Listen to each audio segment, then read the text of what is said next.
1491년 런던 교회 그리니치의 플라센티아 궁전에서 튜더 왕조의 시조 헨리 7세와 요크의 엘리자베스 왕비 사이에 5년 전 태어난 장남 아서에 이어서 둘째 아들이 태어났으니 형과 달리 아버지의 이름을 그대로 물려받은 그는 바로 헨리 튜더였습니다. 랭카스터가의 빈약한 반개 혈육으로서 끝없이 정통성 논란에 시달리던 부친 헨리 7세와 달리 모친 엘리자베스를 통해 요크가의 피까지 물려받은 아서와 헨리의 탄생은 정통성 논란을 불식하고 장미전쟁의 명백한 종결을 가져올 진정한 왕의 탄생을 예고했는데요. 한편 아들인 아서와 헨리 이외에도 헨리 7세와 엘리자베스는 두 명의 딸 마거릿과 메리를 낳았으니 이 둘은 각자 중요한 후손들을 남김으로 앞으로 벌어질 치열한 잉글랜드 역사에 중요한 이정표를 세우게 됩니다. 1493년 아직 젖도떼지 못한 나이에 드바의 성주로 임명된 헨리는 이듬해 왕의 차남에게 주어지는 요크공의 자귀를 받았고 나아가 잉글랜드 문장원 총재와 아일랜드의 총독으로 지명되는 등 유아 시절부터 국왕인 부친의 든든한 지원을 받게 됩니다. 4년 뒤인 1497년 코널에 대규모 농민반란이 일어났고 반란군 세력이 그의 영지 부근까지 진입하자 6살의 헨리는 모친 엘리자베스와 함께 런던 탑으로 피신하기도 했으니 이 당시의 경험을 통해 부왕의 자리가 확고부동하지 않음을 인지한 그는 훗날 왕이 되어 위태로운 왕권을 지키기 위한 강력한 정책들을 시행하게 됩니다.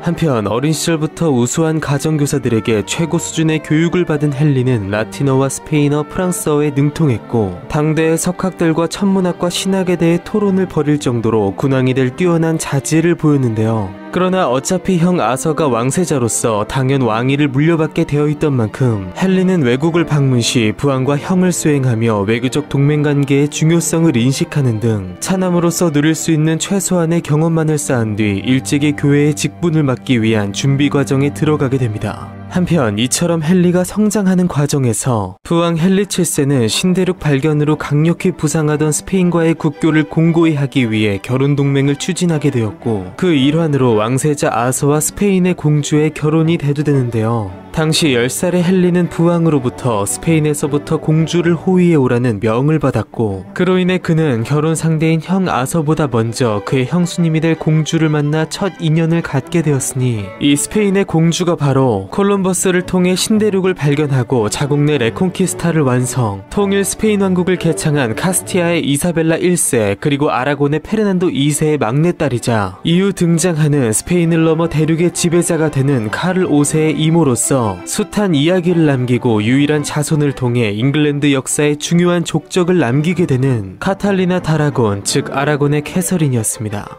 그렇게 강대국 스페인의 고귀한 혈통을 지닌 공주로서 긍지로 가득 찬 16살의 캐서린은 잉글랜드에 도착하여 그녀보다 한 살 어린 아서 왕세자와 결혼했고 이듬해 어린 부부는 아서의 영지인 웨일스로 여행을 떠나게 되는데요. 그러나 안타깝게도 둘은 당시 유행하던 열병에 걸렸고 캐서린은 가까스로 회복했으나 병약했던 아서는 그만 목숨을 잃게 됩니다. 어린 나이에 졸지에 미망인이 된 캐서린이 절망에 빠진 한편 왕세자를 잃은 헨리 7세는 이제 하나 남은 그의 아들 헨리를 철저히 보호하며 그를 새로운 왕세자로 임명했고 그에게 통치에 관한 모든 것을 전수해주게 됩니다. 무엇보다 아서의 죽음으로 스페인과의 동맹이 수포로 돌아갈 위기에 처했고 사돈 페르난도 2세로부터 받은 막대한 지참금을 반환할 수 없었던 헨리 7세는 양국 간의 명예와 동맹 유지를 명목으로 차남 헨리와 캐서린의 정략 결혼을 재추진하게 되는데요. 그러나 여기서 윤리적인 문제가 발생했으니 이미 캐서린이 헨리의 형 아서와 결혼하여 6개월의 세월을 보낸 만큼 그녀가 헨리와 재혼할 경우 이것은 형수와의 결혼, 즉 근친혼으로 여겨질 수 있었던 것입니다. 그러나 중세 유럽에서는 결혼 서약을 했다 한들 동침하지 않았을 경우 결혼이 성사되지 않은 것으로 보았고 아서가 본래 유달리 병약했던 데다 캐서린이 직접 자신이 정상적인 초야를 치르지 못했기에 처녀성을 잃지 않았다고 맹세한 만큼 헨리 7세는 이것을 토대로 교황 율리오 2세에게 헨리와 캐서린의 결혼을 허용해 줄 것을 요청하게 되는데요. 그렇게 이후 사실을 입증하는 절차가 이루어진 데다 애초에 유럽 왕실이 촌수로 거의 근친혼이었고 기독교 군주끼리의 결합은 대의로서 인정되었던 만큼 결국 교황은 이를 허가하게 되었으나 그 누구도 확실히 알 수 없었던 캐서린과 아서의 동침 여부는 이후 왕이 된 헨리의 치세에서 최대 쟁점으로 작용하게 됩니다.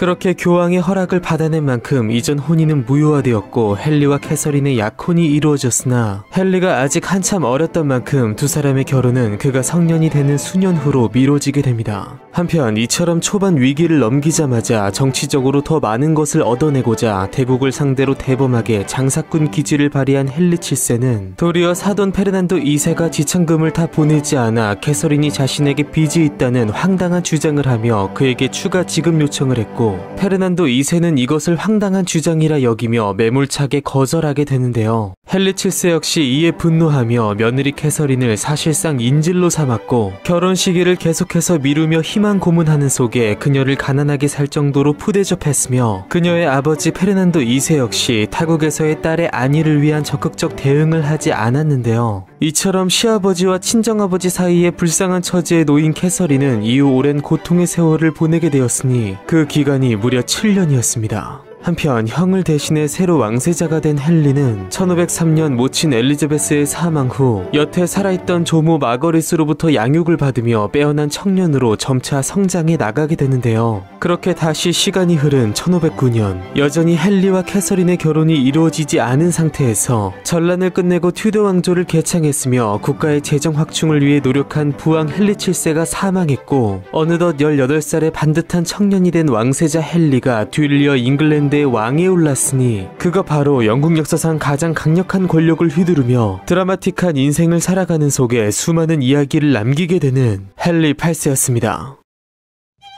왕조의 시조 헨리 7세의 차남으로 태어나 형의 갑작스런 죽음으로 왕세자의 자리를 이어받고 끝내 잉글랜드의 왕위에 오른 헨리 8세, 그리고 자긍심 높은 대국의 공주로서 졸지에 남편을 잃고 시아버지로부터 희망 고문을 당하며 가난과 고통의 세월을 보낸 캐서린, 영악한 헨리 7세는 끝내 이들의 결혼을 매듭짓지 않고 무책임하게 세상을 떠났으니 왕으로서 모든 결정권을 쥐게 된 헨리 8세는 과연 오랜 약혼자인 그녀와 결혼할 것이며, 빼어난 청년으로 성장한 그는 과연 왕으로서 어떤 삶을 살아가게 될까요? 패기와 관계의 나날 속 역사상 가장 극적인 삶을 살아간 제왕의 이야기, 다음 시간에 계속됩니다.